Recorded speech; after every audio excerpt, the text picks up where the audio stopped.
A paz do Senhor Jesus, irmãos. Amém. Vocês estão bem? Amém. Parabéns pelos 2 anos. Que Deus abençoe com muita sabedoria, graça. Pastor Rogério, muito obrigado. Pastora Gleice, é isso mesmo? Pastora Nair, obrigado pela oportunidade. O Bispo Fábio, eu suspeito em falar, eu digo que ele é o pastor mais charmoso de Itapevi, né? É o mais charmoso de lá, está sempre contando com ele. É um prazer estar aqui com vocês, irmãos. Eu sou o Wendel, sou lá de Itapevi também. Sirvo a Jesus na Avivare e graças a Deus tive o privilégio de conhecer o pastor Rogério por meio do pastor Fábio. E é uma honra para mim estar diante da Igreja de Jesus Cristo. Amém? Convido você a abrir a sua Bíblia no tema que foi colocado, o Evangelho de João, capítulo 3.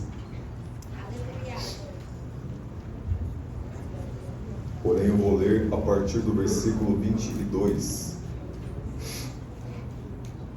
A gripe está querendo pegar a gente aqui, mas a gente vai perseverando, né? Evangelho de João, capítulo 3, versículo 22. Quem encontrou, diga graças a Deus. Graças a Deus. Diz assim: Depois disto, foi Jesus com seus discípulos para a terra da Judéia. Ali permaneceu com eles e batizava.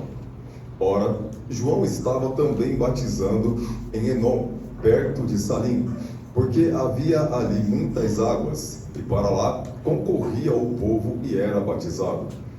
Pois João ainda não tinha sido encarcerado. Ora, entre os discípulos de João e um judeu, suscitou-se uma contenda com respeito à purificação. E foram ter com João e lhe disseram: Mestre, aquele que estava contigo além do Jordão, do qual tens dado testemunho, está batizando e todos lhe saem ao encontro. Respondeu João: O homem não pode receber coisa alguma se do céu não lhe for dada. Vós mesmos sois testemunhas de que vos disse: Eu não sou o Cristo, mas fui enviado como seu precursor. O que tem a noiva é o noivo. O amigo do noivo que está presente e o ouve muito se regozija por causa da voz do noivo, pois esta alegria já se cumpriu em mim. Convém que ele cresça e que eu diminua. Acha a mão de alguém que está perto de você? Vamos fazer uma breve oração. Em um nome que é sobre todo o nome, Jesus o Cristo. Pai, nesta noite, nós estamos reunidos em Teu nome. E não há dúvida, Senhor, de que nós estamos agora diante do trono da graça. E que o Senhor está sentado neste trono. E que por um novo e vivo caminho, Jesus o Cristo, nós temos acesso a este trono.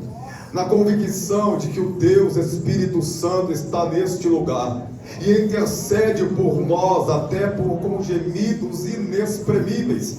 A certeza, Senhor Deus, de que Tu está aqui, de que este é, ó Pai querido, a casa de Deus. Por isso, ó Pai, nesta noite nós oramos e cremos que o Senhor Deus não mudou, que em Ti não há sombra de variedade, que o Senhor continua curando, libertando, batizando com o Espírito Santo e fogo, energizando a Tua igreja para que ela vá e cumpra o ID de maneira genuína e piedosa. Por isso, ó doce Espírito Santo, Tu és a pessoa mais importante aqui nessa noite, e nós oramos agora, Pai, para que no abrir da minha boca a Tua palavra seja pregada. Livra-me, ó Senhor, de mim mesmo, guarda-me da arrogância, da soberba, da prepotência, da altivez, da sabedoria humana, pois ela é maligna e não Te glorifica, Pai. Em nome do Senhor Jesus, abre a porta da Tua palavra. O cano é sujo, Senhor, posso ser valoroso, mas o Senhor sabe que sou leproso, Deus, e o quanto precisamos da Tua graça nesta noite.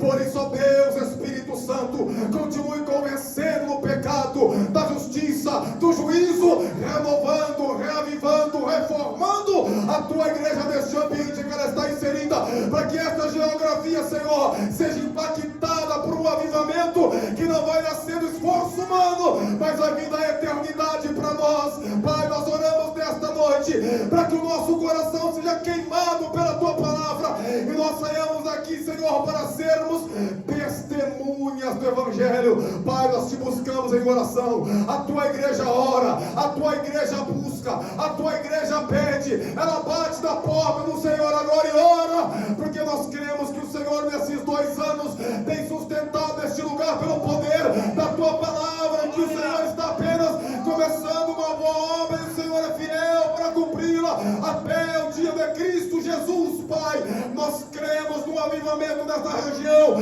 e que outras almas, vidas, casas, becos, vielas de Pirituba, Leopoldina serão alcançados por pessoas que serão enviadas deste lugar. Pai, nós Te damos graças, ó autor e consumador da nossa fé. Pode tomar o teu assento, irmão.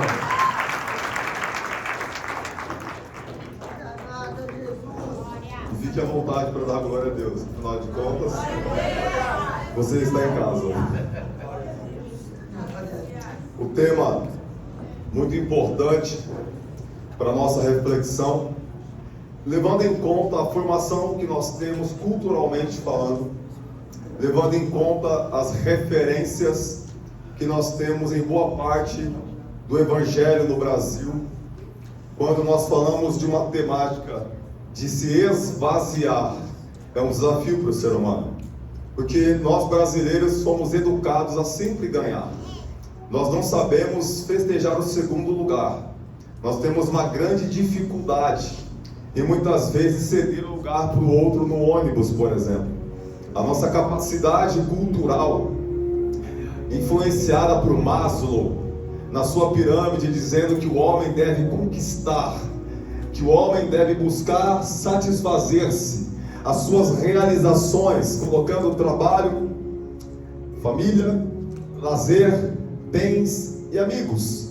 Então nós crescemos dentro das salas de aula e no dia a dia ouvindo isso, que nós temos que trabalhar para conquistar e ter e ser, porque esta é a prerrogativa do mundo aí fora. Mas o nosso Senhor Jesus Cristo, Ele não vê dessa forma.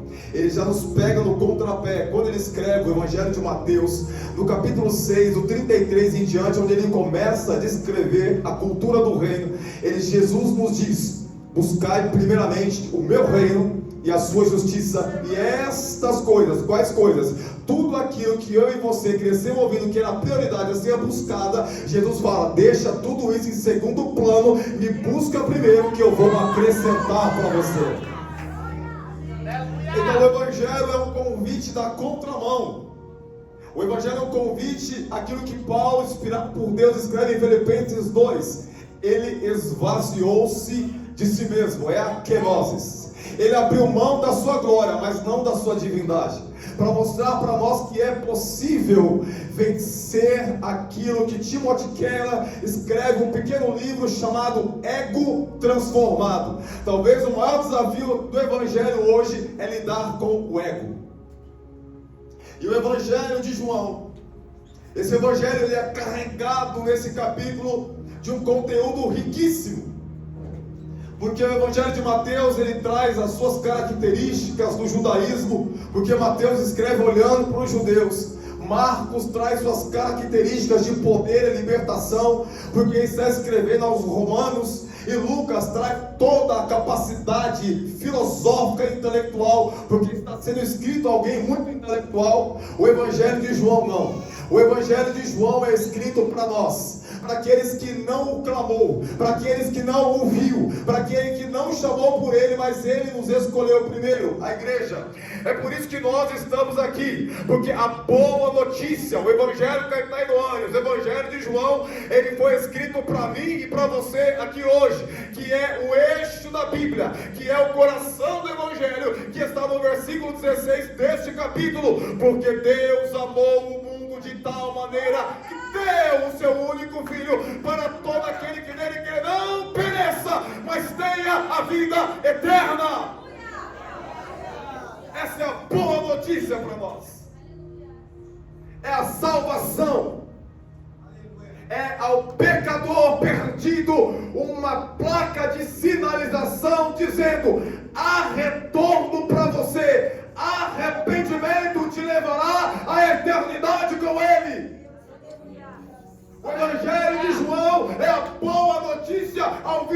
fato. O Evangelho de João é a boa notícia ao pecador sem Deus, dizendo: há um caminho para você. Eu não sei você, mas foi assim que o Evangelho me achou um dia. Eu não dei o primeiro passo para ele. Ele deu o primeiro passo naquela cruz quando ele bradou: Pai, está consumado.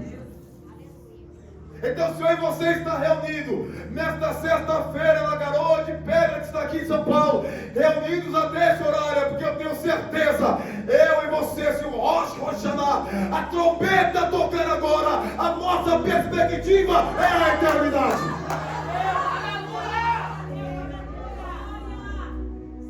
Esse Evangelho é carregado de um conteúdo tão rico. E o capítulo 3 inicia-se com uma conversa extraordinária. E eu fiquei preso nessa conversa hoje, quando eu li de novo o texto. Porque nós temos Nicodemos, o mestre dos fariseus. Ele busca Jesus à noite, em busca de respostas espirituais, em busca de saciar uma sede, que mesmo ele sendo mestre, ele não estava satisfeito ainda. Havia um vazio dentro dele que Salomão chama, que é um vazio do tamanho de Deus. Que bem material, satisfação institucional, realização financeira e conquistas humanas não podem preencher esse vazio. Somente a pessoa de nosso Senhor Jesus Cristo. E Nicodemos então percebe que a sua capacidade de ser mestre ainda não estava satisfazendo. E aí o diálogo começa. Olha como Jesus dá uma aula para nós de relacionamento. Ele recebe Nicodemos à noite e tem um diálogo salvífico com ele. E diz: Nicodemos, você precisa nascer de novo. E ele questiona: como um homem adulto pode nascer novamente? Jesus está respondendo: eu falo de coisas eternas, e você traz para as coisas terrenas. Ou seja, a nossa comunicação nesse relacionamento não está na mesma sintonia. Eu estou falando de algo eterno e você está pensando em algo terreno. Nicodemos, você precisa nascer de novo, porque se você não nascer da água, batismo, e não nascer do Espírito, regeneração, não verá o reino. E o objeto da conversa é o reino de Deus. Eu e você faz parte do reino. O reino tem uma cultura. O reino tem uma identificação. O reino tem sua própria legislação. E todos os dias eu e você lida com o império das trevas. Aonde você pisar, compreenda isso. A partir de hoje, você representa um reino. Pegue um judeu em qualquer lugar do Brasil e veja se ele segue os nossos calendários e festas. E veja se ele se condiciona à nossa cultura. Ele mantém os princípios daquilo que ele foi ensinado lá de Israel. Ele está falando: eu estou no Brasil, mas o Brasil não entrou em mim. Eu represento aquela nação. Eu e você não somos daqui. A qualquer momento seremos arrancados daqui. A nossa pátria é outra. Nós representamos um reino. Nicodemos, nesse diálogo com Jesus, ele mostra que a salvação, ela acontece não por nossas obras, não por mérito nosso, mas pela graça de Deus. Você é salvo? Você está feliz com Jesus? Jesus está feliz com você? Porque a fé vai evidenciar como? Através das nossas obras. Veja, nós não somos salvos por obras, mas um crente salvo tem boas obras. Percebe? Que a maioria dos religiosos te ensina as pessoas diferentes. Primeiro você faz, para depois ser. O Evangelho de Jesus é: primeiro você tem que ser, para depois fazer. E quando eu vou à igreja, eu não vou para ser salvo, eu vou porque eu fui salvo. Quando eu vou a Deus em oração para ser curado, eu não peço: Senhor, me cura. Eu digo: Senhor, obrigado por ter me curado 2000 anos atrás, porque as doenças e enfermidades já foram vencidas. A sua perspectiva e cronologia de fé muda. Então não importa como você entrou para na sua porta hoje. Apenas uma ordem, uma palavra dele pode e vai revogar a sua história e ter um novo tempo vindo em sua direção a partir da certeza da salvação. Nicodemos sai desse diálogo e aqui ele não assume ser discípulo de Jesus. Essa conversa termina com Nicodemos indo embora, mas não significa que ele não vai seguir Jesus. Lá na frente, depois do capítulo 7, você vai ver ele defendendo Jesus lá na sinagoga. E quando Jesus morre, ele faz questão de ofertar as especiarias daquele dia. Talvez a sua caminhada com Jesus não vai ser como a da maioria, mas deixa eu te dar uma palavra bíblica para você.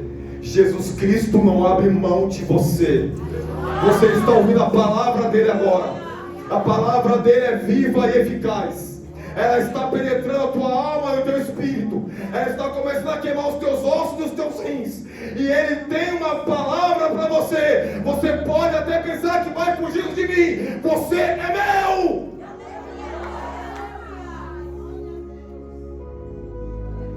Quando essa conversa acaba, o capítulo que nós lemos continua. E Jesus agora ele trata sobre o testemunho de João Batista, e do versículo 22 em diante, os discípulos de Jesus estavam com ele, e ele batizava. Aqui há uma questão que depois você precisa ler João capítulo 4, versículo 2, porque aqui diz que Jesus batizava. Na verdade, quem batizava eram os discípulos, mas Jesus estava ali no ato contínuo com eles. E aí os discípulos de João tem um debate com um judeu que a Bíblia não cita aqui quem é. E o conteúdo da discussão é sobre purificação, porque dentro de algum aspecto o batismo para eles naquela época também simbolizava purificação. E eles começam a discutir sobre essa ideia do batismo, sobre essa perspectiva. O profeta Zacarias, no capítulo 3, versículo 1, diz que calma, haverá uma fonte que jorrará abundantemente. Não se prenda a esse riacho, tem uma fonte para você. E aí os discípulos de João começam a discutir aqui. E aí eles foram ter com o João. Pastor João, acabamos de discutir com um judeu sobre purificação, e o Senhor está batizando, e aquele a qual o Senhor deu testemunho, ele também batiza. E sabe qual é o problema, pastor João? Todos estão indo agora até ele. Pastor João, nós estamos aqui na região de Salim, essa região que vai próximo à nascente do Jordão, tem muita água, então as pessoas vêm para cá para se batizar, mas agora as pessoas estão procurando um tal de pastor Jesus, aquele que o Senhor deu testemunho. As multidões estão afluindo para ele. Aqui está a resposta do versículo do tema, a pergunta para a resposta aqui. Por que ele escreve que ele cresça ou diminua? Porque ele está respondendo esta indagação dos seus obreiros. Porque no coração deles começa a nascer uma perspectiva de disputa. O nosso ministério não pode perder membro para o ministério dele. A nossa igreja não pode batizar menos pessoas que a igreja dele. O povo não pode deixar de seguir o Senhor para seguir aquele a qual o Senhor deu testemunho. Ei, mestre, fala alguma coisa. E aí João começa a responder: o homem, ele não pode receber coisa alguma se do céu não for lhe nada. O ministério que eu tenho foi ele que me deu, mas ele desceu do próprio céu.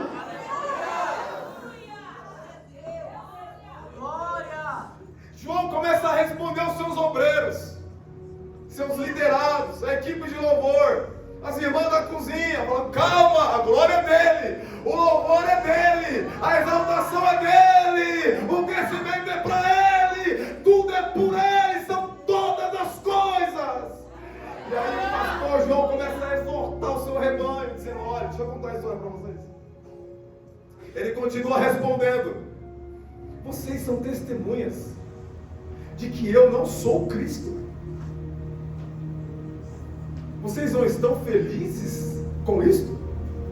Vocês não estão satisfeitos em Jesus Cristo? Cristo não basta para vocês? Vocês precisam de mais alguma coisa ainda? Como é que eu tenho convicção de fé madura? John Piper diz: quando eu estou satisfeito em Cristo e nada me faz falta, eu entendi o que é fé. João começa a responder aqui à sua igreja. Ele diz: olha, vocês precisam entender uma coisa: o que tem a noiva é o noivo. E eu me alegro em ouvir a voz do noivo, porque eu sou amigo dele. Eu só estou preparando o caminho. Essas multidões que eu batizei até agora nunca foi para mim. Eu estou preparando a noiva que é dele. Sabe por que Jesus te trouxe aqui? Porque assim como João preparou o caminho para ele vir, você e eu estamos preparando o caminho para ele voltar e apresentar a sua igreja sem mancha, sem ruga, sem mácula, pura, incorruptível, para o casamento. Aí os discípulos de João falaram: João está falando, quando eu ouvi a voz dele, a alegria se cumpriu em mim. Vocês estão ouvindo a voz dele? Que a vossa alegria seja completa. Jesus Cristo está falando com você nesta noite, por meio da sua palavra. Eu vou te usar para ganhar almas, eu vou te usar para resgatar drogado, traficante, prostituta, maçom, ateu. Eu vou usar você naquela empresa, naquela faculdade, naquele lava rápido, naquela rua. Mas lembre-se, você está ganhando almas para minha noiva e não para você. Jesus vai te usar, irmão. Depois vai trocar ideia. Jesus vai te usar. Os discípulos de João ouvem isso. E aí João termina com o tema da campanha: que ele cresça e que eu diminua. Ele está reunindo seu corpo de obreiro e está falando assim: gente, a igreja está crescendo e a gente não pode ter eco. Gente, a igreja vai crescer mais e a gente não pode ter disputa em nosso meio.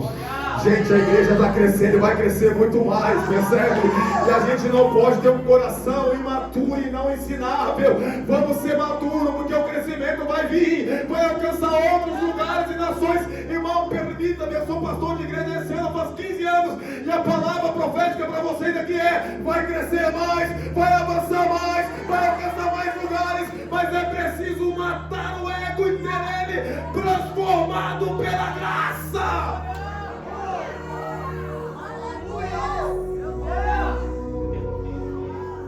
Aí João dá essa palavra. Não tem competição, não tem disputa.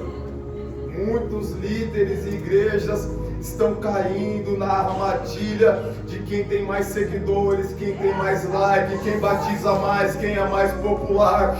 Mas a Bíblia diz, querido irmão, que eu diminua, suma, desapareça e que ele cresça. Eu sou só o jumentinho que ele está entrando na Nova Jerusalém. A hora que ele descer de mim, acabou o ministério, acabou o talento, acabou o dom, acabou tudo. A glória é dele, é por ele, é para ele. São todas as coisas. Eu vim falar de Jesus Cristo para você essa noite. E se isso não move você, volte para casa, veja a porta do quarto, só saia de lá quando encontrar com ele, depois de muita angústia e oração.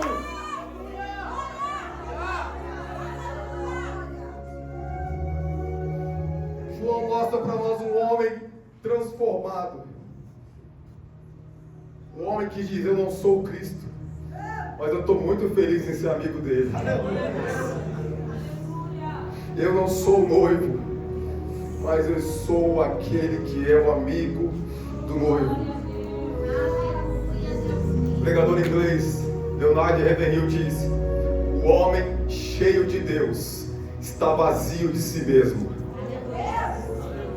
O homem cheio de Deus está vazio de si mesmo. Glória a Deus! Spurgeon diz: quanto mais alguém está perto de Deus, menos ele pensa em si. Eu sou um pastor repetitivo no que eu prego. Acho que toda vez que eu fui na igreja do pastor Fábio, eu fiz esse exemplo.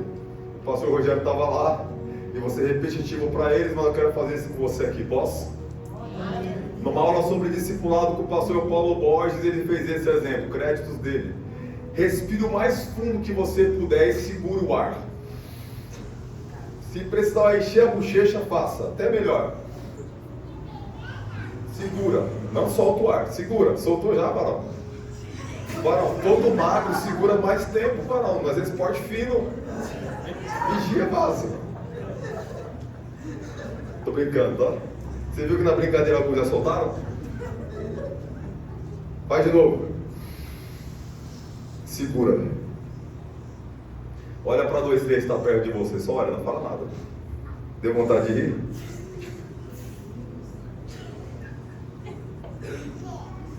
Segura aí, solta não. Tem algum enfermeiro aqui? Médico? Paramédico? SAMU? Tem ninguém? Então tá bom, se alguém passar mal a gente faz uma receita. Pode soltar.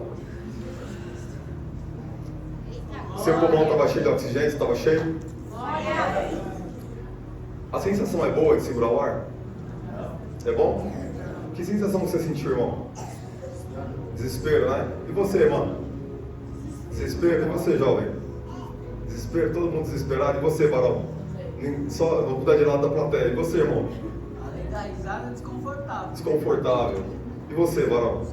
Desconfortável. Não parece que a gente vai morrer?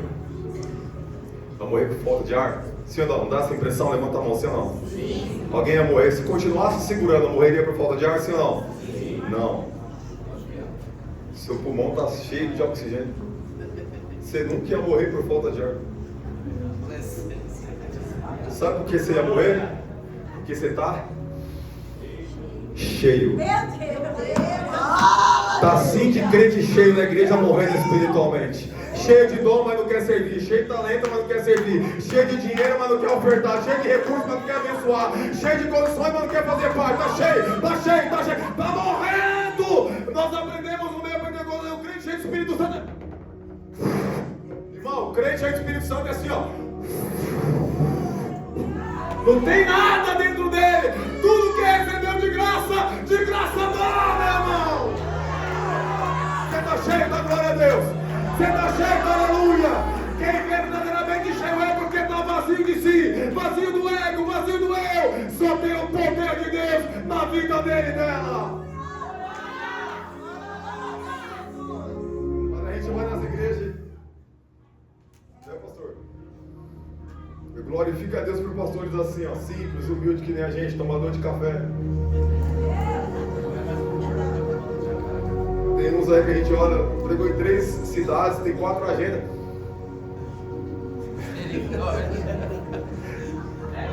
Tá cheio.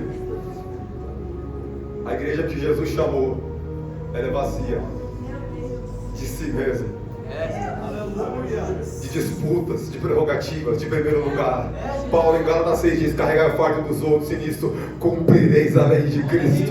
A igreja de Jesus, ela está sempre disposta a servir. Os diáconos, que significa levantar poeira, estão sempre prontos para levantar poeira, para levar uma ceia, levar uma cesta básica, fazer uma capelania, entrar no hospital, ungir um doente, levar uma comida na rua, servir um café para alguém. Ele está sempre disposto a servir. A igreja de Jesus, ela sempre está disposta e disponível.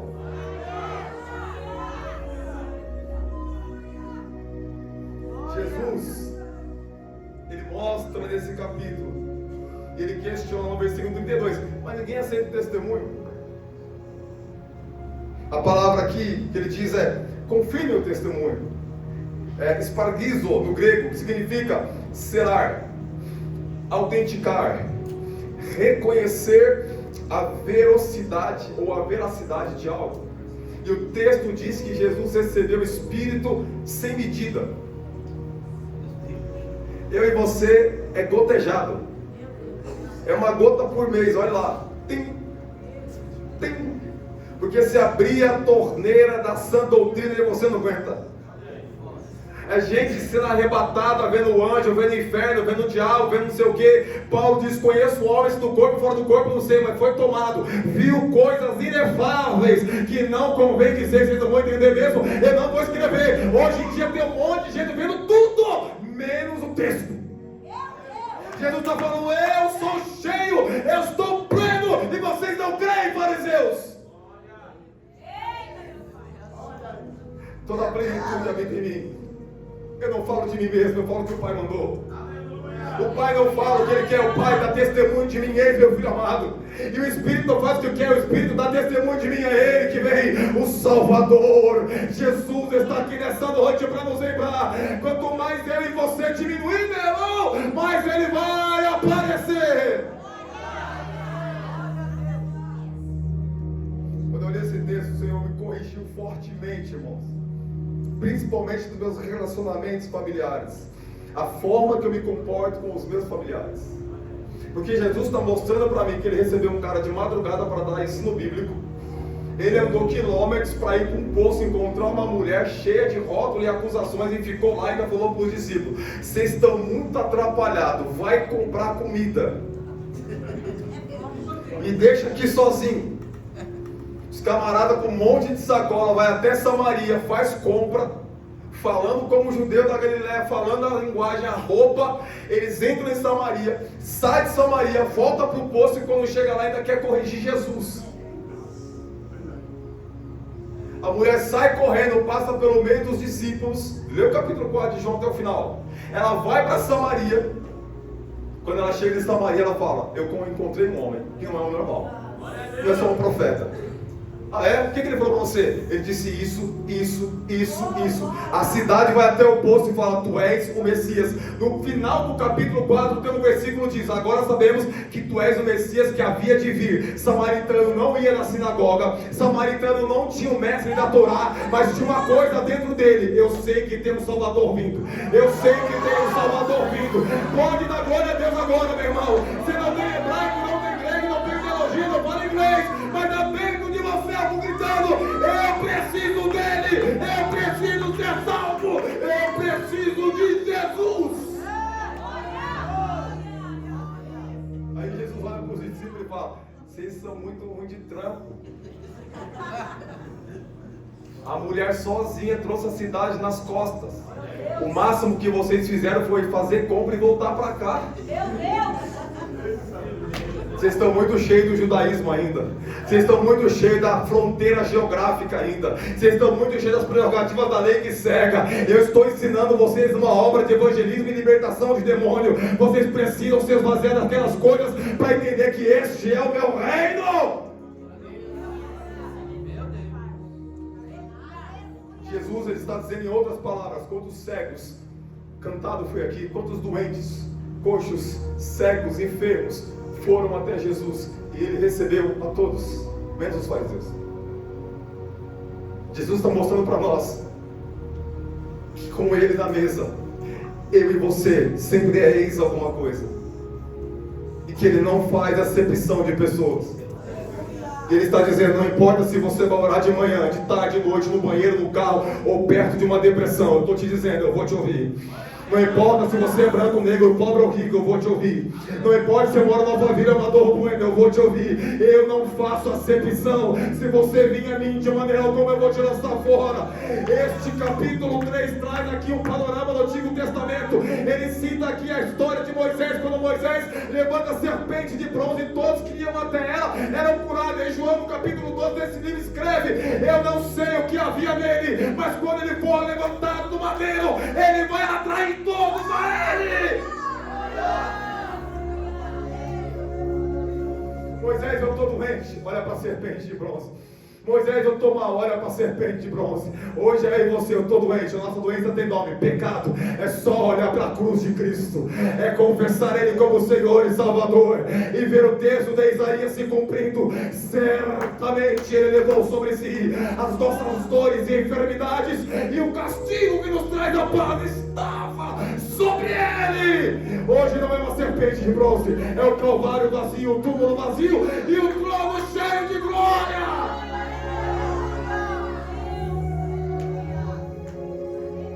Mostra para nós, meus irmãos, reta final, que a voz do Senhor nos leva à verdadeira humildade. A verdadeira humildade nos leva a uma concepção é pensar menos de si mesmo, ou pensar menos em si mesmo? Qual é a verdadeira humildade? A resposta para essa nação, irmãos, corrompida, corrupta, depravada, se nós olharmos para a política, dá desespero. Se nós olharmos para a economia, angústia. Se nós olharmos para algumas notícias da religião, das igrejas, em alguns momentos, nos dá desesperança. Por isso o convite dele é: olhando firmemente para o autor e consumador da fé. Tira os seus olhos dessas coisas, coloque os teus olhos sobre Jesus. Tome a sua cruz, negue-se a si mesmo, suba ao Calvário com lágrimas. E quando você chegar ao Calvário, mortifique a sua velha criatura. Você acredita que Jesus me salvou num palco cantando rap em 2006? Eu tinha um colega de grupo desviado, e todo show ele falava um salmo. Nesse dia no corredor oeste em Itapevi, ele ficou doente, que sobrou para mim. Aí eu peguei o Triplo Testamento do corredor, Salmo 121. Ele varia meus olhos para os montes, diante de nós, socorro, socorro. Lógico que eu vim gaguejando, travando tudo e tal. Quando eu terminei, o Edvalco olhou para mim e falou: Patrício, primo, você está no lugar errado. E Jesus começou a me tratar. Eu saí daquele show, eu era DJ, ia tocar num bar à noite, fui tocar. No outro dia, fui tocar, eu não conseguia mais ouvir as músicas. O cheiro do cigarro me incomodava, a cerveja me dava vontade de vomitar, as conversas me faziam mal. Eu falei pro dono do bar: tô indo embora, não toco mais hoje. Põe outra pessoa no meu lugar, põe o Odair. Eu peguei e fui pra igreja com a minha esposa, hoje esposa, antes namorada. Assistimos um culto como esse, acabou quase 11h30 da noite. Quando eu voltei para casa, o bar fechado, a rua fechada de fora a fora, viatura de todo lado. Prendeu uma par de gente, inclusive o cara que ficou no meu lugar no som. Jesus está te chamando para algo especial hoje. Eu não sei o que tinha naquela cruz, eu não vou conseguir te explicar aqui teologicamente, eu não vou conseguir te explicar filosoficamente, eu não vou conseguir te explicar psicologicamente, nem Freud vai, mas há algo naquela cruz e quando eu olho para lá, me atrai de maneira incondicional, que essa experiência queime em você também.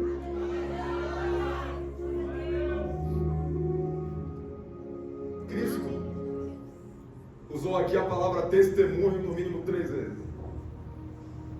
E essa palavra me prendeu a atenção, pastor. E eu entrei com essa palavra aqui na cabeça, martelando. Porque Jesus dá testemunho de João Batista também. E ele diz: ó, do ventre de mulher, não tem ninguém maior que ele. Qual era a disputa dos discípulos? Eu quero sentar a sua direita e a sua esquerda. Aí Jesus: você pode ver o caso que eu vou beber? Aí Jesus continua, depois você lê. Porém, aquele que for como uma criança é maior que João. Porque ele está falando do reino dos céus. Aí os irmãos vieram cantar aqui. Eu entendo os louvores de um culto como uma túnica separada, que o pregador pega a linha na pregação e vai costurando e veste a igreja. Os irmãos vieram cantar aqui o hino sobre avivamento, reacende a chama em mim. E aí Deus me levou a refletir sobre esse texto de Atos capítulo 1, é o último texto, capítulo 1, versículo 8, que diz assim: mas recebereis poder ao descer sobre vós o Espírito Santo, e ser-me-eis testemunhas tanto em Jerusalém como em toda a Judéia e Samaria e até os confins da terra. A palavra testemunha é a palavra mártir. Estevão foi mártir. Estevão foi apedrejado. E quando ele está sendo apedrejado, ele olha e vê o céu aberto, rasgado. E ele vê o Filho de Deus dizendo: Estevão, Sobe, filho. Aí você é apedrejado. Aqui tem lugar para você no trono. Testemunha é mártir. Testemunha te coloca dentro de um ambiente. Pergunte qual? Jurídico, dentro de um fórum. Quem já foi acusado de alguma coisa sabe. Você está dentro de um tribunal. De um lado tem um promotor te acusando. Você é isso, você é aquilo, você é ladrão, você não sei o que, você não sei o que. O juiz sentado olhando tudo aquilo. O advogado de defesa construindo a defesa para defender. Mas tem as testemunhas. A testemunha se levanta. E a palavra dela tem peso para livrar alguém da condenação. Meu Deus! Jesus falou assim, ó. Vocês são minhas testemunhas. Você é minha testemunha. Você é minha testemunha, Fábio. Jesus te libertou? Da onde? Das trevas. Qual treva? Das trevas dessa terra. Onde você mora? Lá no Areião. É bom lá? É nada. Te chamaram para o tráfico alguma vez? Muitas vezes. Para corrupção? Muitas vezes. O que você fez? Não fui. Te chamaram para usar droga? Usar, Para trair sua chamaram. esposa? Sim. E você fez? Não. Por quê? Porque Deus me libertou. Você é o que dele? Testemunha. Testemunha. Testemunha. Qualquer um aqui pode pregar a palavra de Deus, irmão. É só contar o que Jesus fez na sua vida. Eu testemunho que eu era pobre, perdido, pecador, mas Ele me resgatou. Ele morreu por mim. Ele me salvou.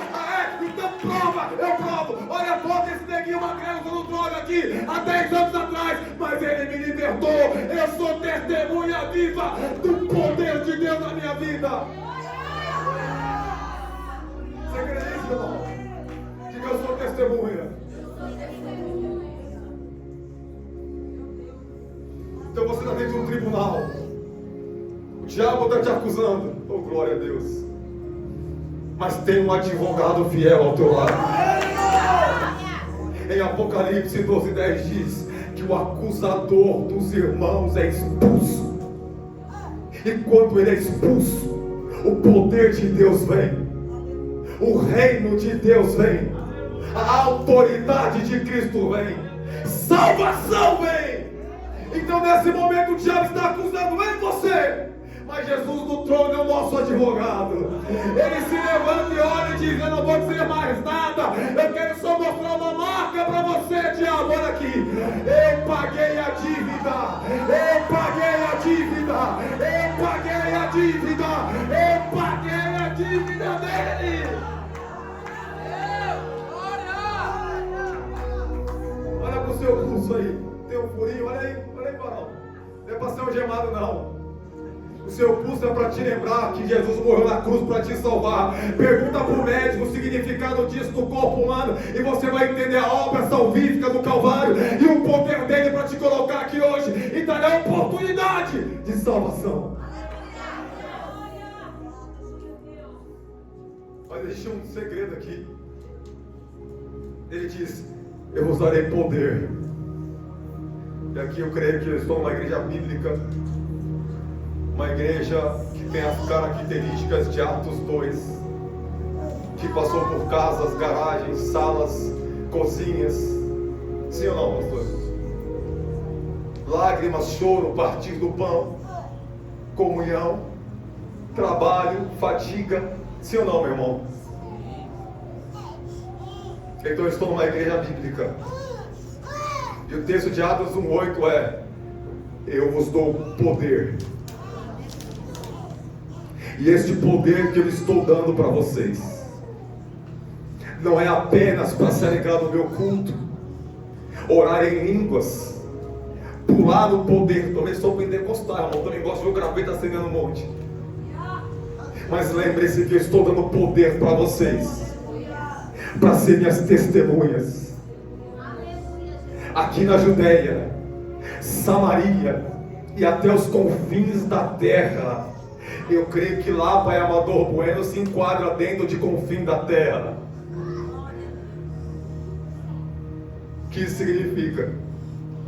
Que alguém ou alguns aqui serão enviados em ambientes hostis ao Evangelho.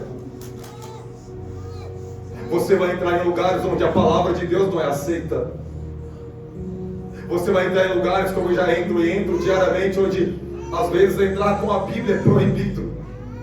Onde o culto dura 7 minutos. E você está sendo observado por autoridade. Se falar uma palavra fora, chave nele. Mas você tem o Deus Espírito Santo na tua vida. E ele diz: não tenha medo do que você vai ter que falar. Eu colocarei as palavras na sua boca. E você vai dizer: eu estou falando com pessoas aqui que vão ser enviadas à frente de autoridades dessa nação, à frente de pessoas de posse e autoridade financeira, e você não poderá hesitar em ser testemunha. Há um poder sobre você.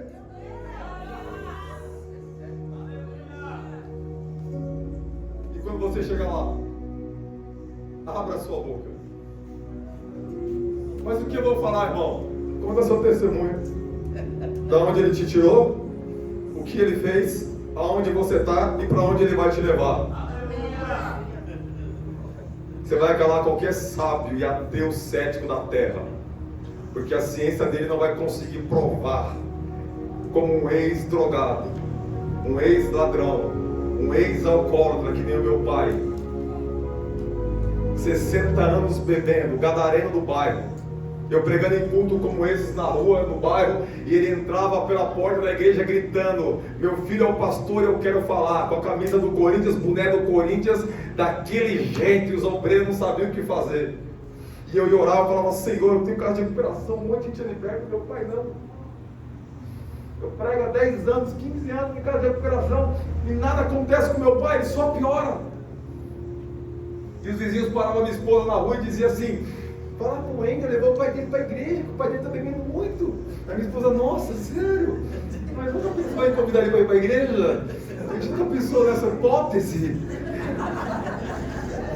Então lá meu pai, com o pala branco dele, derrubando parede de vizinho, derrubando um motoqueiro ladrão que ia lá em casa querer matar ele. Eu tinha que ir lá conversar, e meu pai batia no carro da polícia, a polícia lá em casa também. E aquela briga e anos, e eu pregando, e a vizinhança acusando, e os vizinhos acusando, pastores acusando, igreja acusando, o povo moendo. E eu falava: Senhor,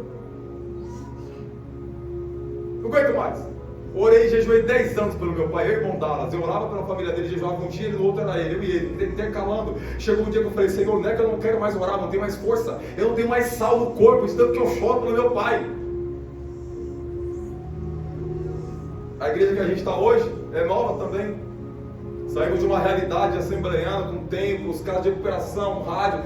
Deixei tudo, saí sem nada, uma na frente e outra atrás, subi uma rua de terra, num salão que eu acho que dá 100 cadeiras dessa aí, ó. O ônibus parava assim, a poeira entrava. Os irmãos tudo gripado de poeira, tudo branco. O esboço não era escrito em caderno e letra, era no púlpito assim, ó. Tinha poeira, dava para escrever. Meu Deus! Passava vaca na frente da igreja, boi, cavalo. No meio do mato, só chácara. E o povo ainda é doido, é doido. Eu comecei a orar baseado em uma palavra que eu recebi de Miles Monroe em 2010. E eu comecei a orar, falei: Senhor, e a crise, pastor, sabe como é que é? Pastor, não vai conversar aberto. Ninguém aqui é super crente. A gente começou a igreja, veio a pandemia, eu falei: agora já era. Uma depressão terrível.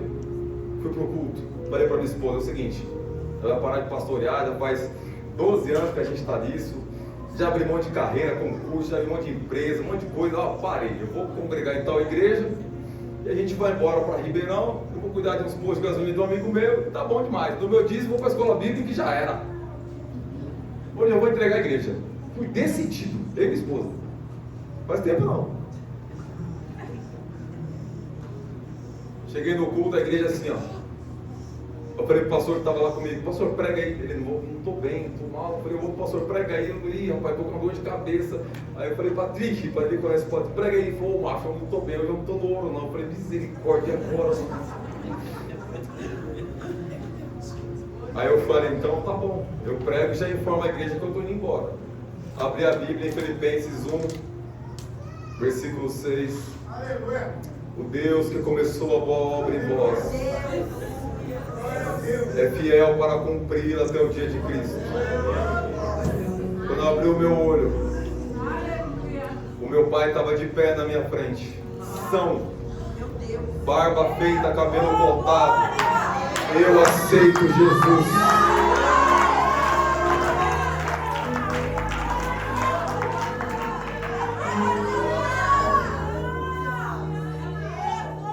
Faz 2 anos que batizei meu pai nas águas. Eu estou aqui pregando, ele está no culto de oração orando por mim. Em janeiro a gente fez evangelismo de rua com o Mano Reco. Meu pai estava junto dos bares que eu ia buscar o meu pai caído. Ele entrou comigo entregando o panfleto dizendo: Jesus cura, Jesus liberta, Jesus salva e batiza com o Espírito Santo. Eu não sei qual é a tua realidade hoje, mas vem poder de Deus para a tua vida e você vai ser testemunha. Posso orar, pastor? Fiquemos de pé, meus irmãos.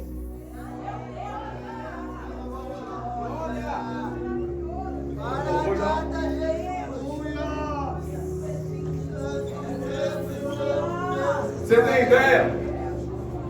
No bairro que você cresceu, mora 38 anos, sua casa é a casa da bagunça, que os vizinhos faziam churrasco de sábado para ver a briga em casa, que a viatura vinha 2 vezes no dia, seu pai caído, bêbado, batendo o carro, arrumando briga, e você acusado, caluniado, o povo dizendo: você vai buscar o seu pai morto de cirrose. Eu falei: vou não. Quando você diminui, sabe o que Deus disse para mim depois disso tudo? Eu nunca fiz nada na vida do seu pai quando você orou e jejuou, para você não achar que foi o seu jejum e a sua oração. Eu levei você ao seu limite. Eu deixei você chegar à fraqueza humana. Você não conseguia mais orar, você não conseguia mais ir às escrituras, você não conseguia mais ter o fervor para fazer a obra, você estava quebrado, seus dons e talentos limitados. Foi aí, quando você está fraco, que o meu poder se aperfeiçoa. É na tua fraqueza, é quando você diz que não dá mais, é que o meu poder vai agir.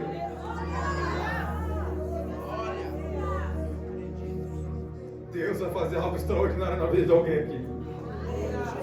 Essa é uma igreja apostólica, ganhadora de alma, desbravadora de geografias, de terrenos em que muitos não querem plantar, mas Deus vocacionou vocês. Vai para Samaria, vai para Decápolis, vai pregar a palavra. Cubra sua face por um instante, querido irmão. Cubra sua face por um instante. Feche teus olhos. Perceba o Deus Espírito Santo falando com você agora. Perceba o cício suave na porta da sua caverna, Elias. Recatalava, checatalava. Outro comando, comande que me decamarava, checatalava.